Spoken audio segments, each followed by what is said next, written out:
Let's call Andrew Evans. He is a graduate of Stanford's product design program, and he is a magician in San Francisco.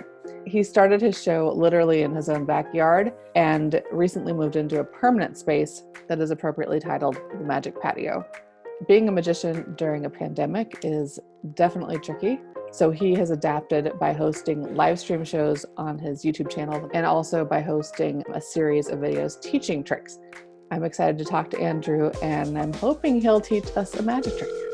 Okay, first of all, so I have my terminology right. Mm-hmm. Magic trick or illusion, or is it? Ooh, I frankly don't mind either way. Okay, all right, good. Okay, I typically, personally, I do a lot of like big, large illusions, like cutting people in half and levitation and all that kind of stuff. And typically I call those illusions versus some of the smaller things I tend to call magic tricks, which is probably also not right and would offend many people. So right. Who knows? I'm good with it all. When I make dinner for a large group, I actually order food, which I consider an illusion. That's brilliant. Brilliant. So just tell me a little bit about life before the pandemic. I've been full-time at the Magic Patio for about a year now, but we started doing shows here in 2019. Those tickets kept selling out so fast. You know, we thought that maybe we'd find our max audience, but not at all. So just before the pandemic hit, we started doing shows every single weekend, including a Sunday matinee for families. So that was really a bummer to have to lose that. But then also the space that I'm in is still kind of a constant project. And we were doing tons of renovations, working on new tricks, working on new shows. And especially since we're still a pretty new business, it's, well, frankly, it's part of the fun to figure out how we want to define ourselves and what kinds of experiences we want to create.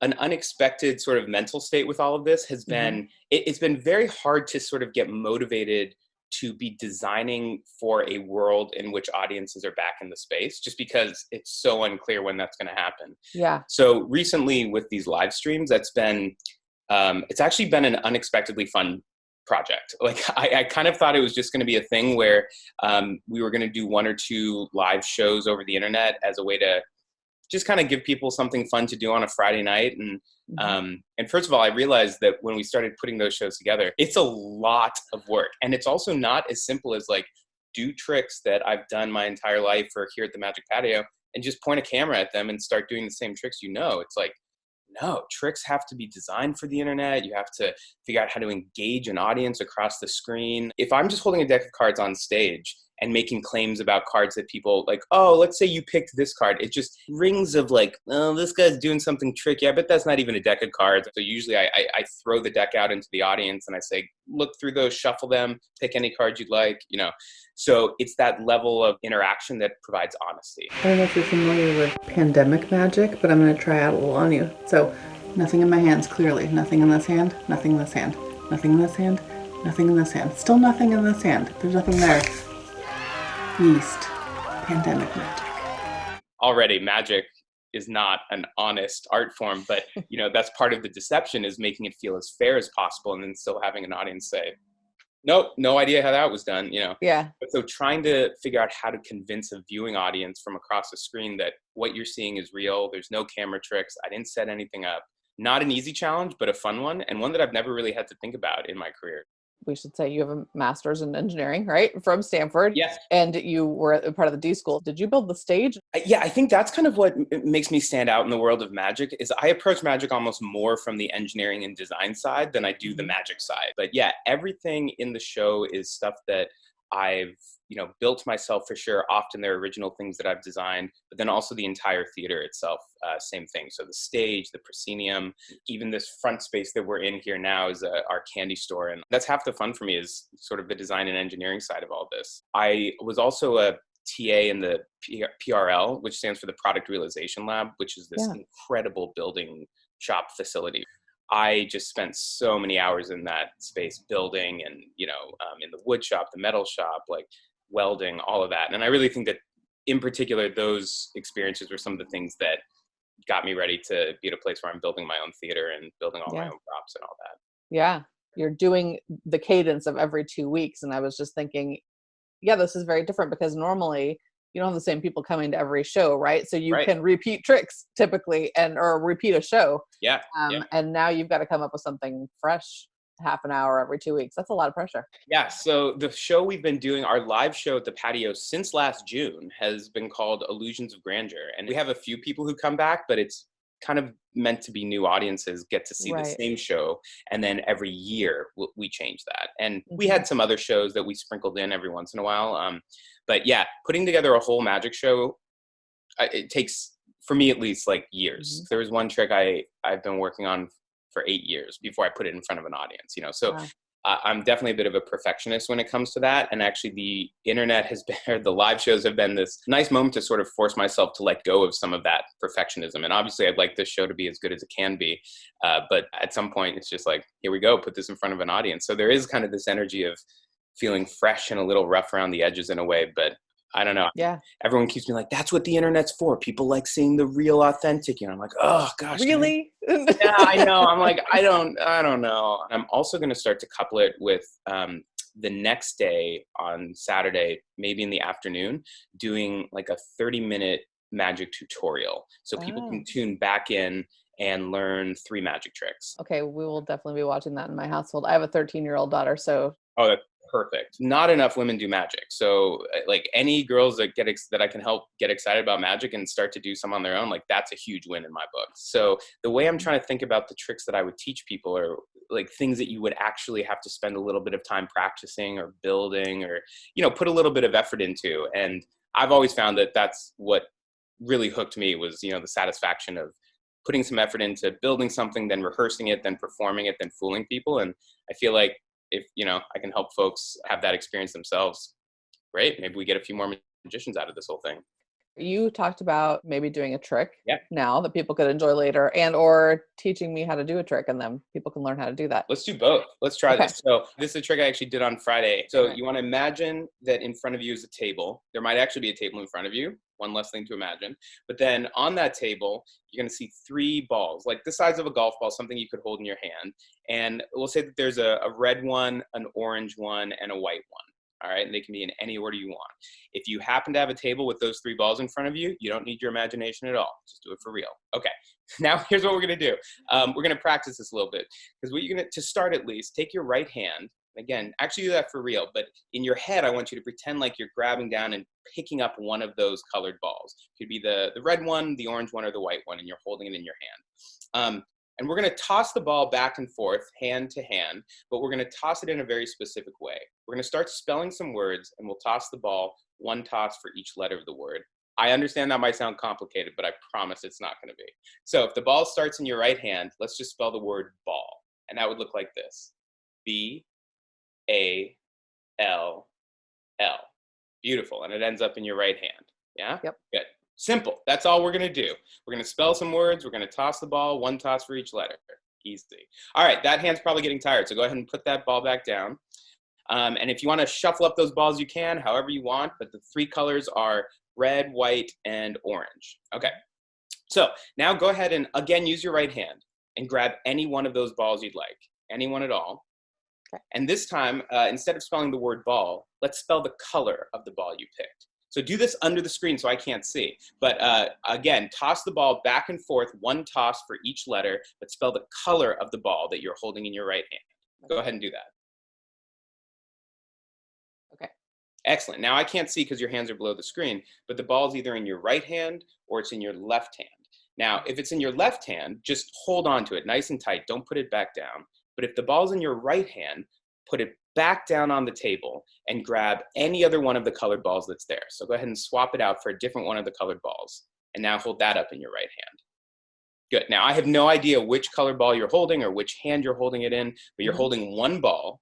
And whatever that 1 ball is, throw it away. Get rid of it. We don't want it. It's a terrible one. I mean, no offense. You may have picked it, but we don't want that one. I promise. Okay.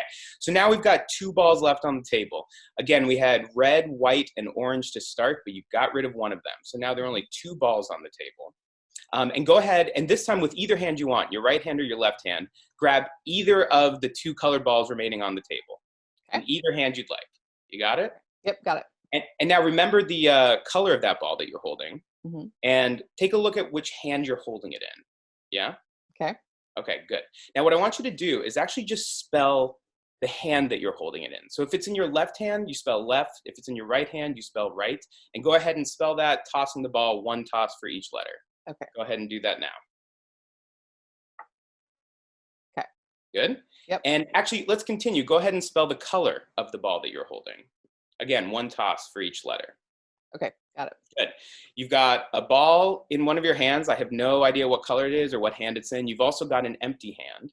And with that empty hand, reach down and grab the last ball that's on the table. Okay. So now you've got a ball that you're holding in both of your hands. Yeah?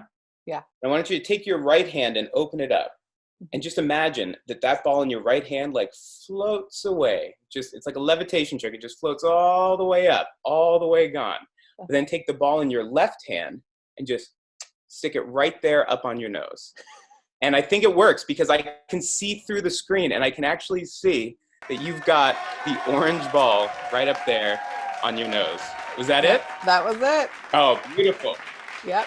Mental mind reading through a screen, like, oh, Amazing. This is a whole new world we're in. Who knew what Zoom could do? Well, there's a little bit of magic through a screen. Yeah. But, so how about a trick that I can also teach you now so you can do this at home? I've got, so, two pieces here, 2 pieces of string. I'll take the 2 pieces here, just kind of put them in my hand, and we'll drape it. It's sticky. There we go. One over here and one over here. Okay. And now all I'm going to do is, again, drape them right through my hand just like this. And it kind of, you create the illusion that it's almost one piece of string now, right? Right. See, even though you know it's 2. But what happens is if you just kind of pull, the illusion starts to get really real. And it actually ends up looking like it is just a single piece of string right here. Which is, it's a pretty convincing illusion, you know what I mean? Even though you know that's 2 pieces, it's pretty convincing. But here, I'll show you again if this is kind of a thing as well. So here, we've got just, put this right here for a second. Okay. We've got this straw. You can see this is just, can I go up to the camera? Oh, look at that. Oh, there you go, yeah. Ordinary plastic straw. Okay. Ordinary plastic straw. And let's see, where'd the string go? Oh, here we are. All right, I'm gonna take the string. This is a little bit longer now, which is good. And I'll drop it right down through the straw.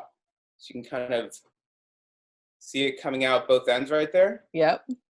So again, I'll show you, we can create this illusion again where if I fold the straw in half, like this, I'm trying to get in frame here. But again, you can start to see, we can create this pretty convincing illusion. Just trying to hold it up here. There we go. I'm trying to get it, I'm just trying to pinch everything together nice and tight. But I think that works, where what we can do is like going, oops. This is hard to get, oh, there we go. There's the hole. Oh, I'm sorry if I was out of frame, but here we go. It's all right. Don't cut your fingers off. That's my main Yeah, I know. Okay, Gotta focus on. There we go. That's the idea, right? Again, you can kind of create this illusion that they would actually. You've cut it. They're cut. It'd be 2 now. Yeah. Okay. Right. But I'm telling everyone it's just an illusion, right? Because again, it's the same thing. If you sort of hold them together, it totally looks like it's just one string going through like one straw. Yeah. You know what I mean? You kind of create that illusion. Yeah, it does. Yeah. So, okay. You want to learn how to do that? Yes, I do. So here's the first thing you need for this. So I found that this kind of string works best. This literally is just butcher twine. So the beauty of this string is it's actually made up of a ton of different strands. I don't know if you can kind of see that. But so what I do is I fold the string in half. So right about there. I'm going to try to get on screen to do this. And then you actually pick apart the strands a little bit. So you see how you can kind of like split? Yeah. Okay, cool. So what I do is I just split the thread or the string like halfway. And what's crazy is it actually kind of has this natural memory where it wants to curl around itself. So once I release it, it's actually now one piece of string where these 2 little pieces are kind of have been pulled out. Right. And twist around itself. And then all I've got to do is help it a little bit. So I just kind of twist them up again, just like this. And now when I hold it like this, basically what you've got here is a pretty convincing illusion that you're holding 2 pieces of string, even though it's actually one. And actually, you can even hold it like this and you can't really tell the difference. Okay. So what I do is I then take the piece that is stuck together here. Yeah. I put that in my hand, and I drape one over each side. I then pull this one all the way through the fist. I'm just holding it. And then when I pull it, if I pull taut, It goes back together. Yeah. it comes back together and looks like it's one piece of Oh string. my Right? gosh. And then the second piece of the trick, you're gonna need a couple tools, and if you're young, have a parent around because some of this stuff is a little dangerous. The main one being that you're gonna need an X-Acto knife, like a razor like this. Mm-hmm. And so here's what you do. You take the straw before you do this trick. You don't need the pen. This is just for me to demonstrate. But you're gonna cut a line about that long. It's like 2 inches. 2-inch line right down the middle of the straw. Straw surgery. Straw surgery right here. Yeah. Okay. So there's the cut. And you're only cutting into the one surface. You're not cutting all the way through.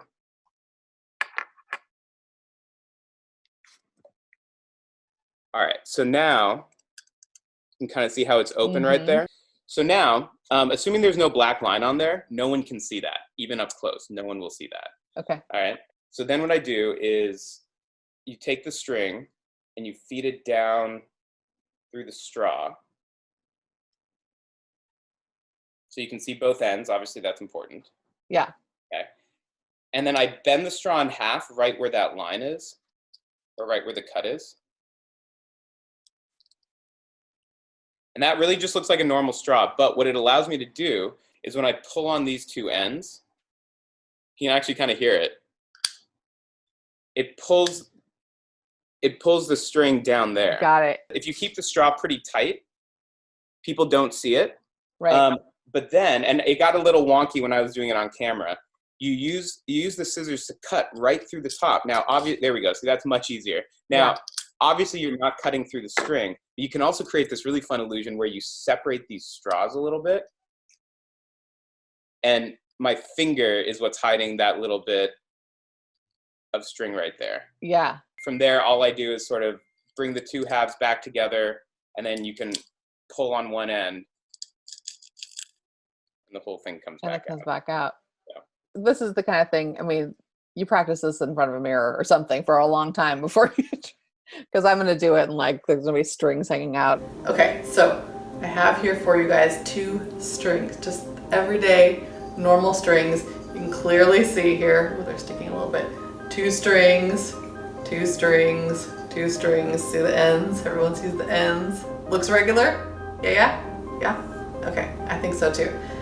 I'm going to turn them into 1 string. So I'm just gonna take my strings here. I'm gonna put them in my hand. And I'm gonna drape 1 string over the side of my hand. Okay? And I'm gonna drape the other string. Hold on, I gotta make sure I have a grip on this.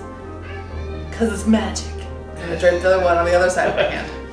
Okay, so I've got 1 string coming out here, 1 string coming out here. And now, behold, Summer the Wizard will transform this into 1 string.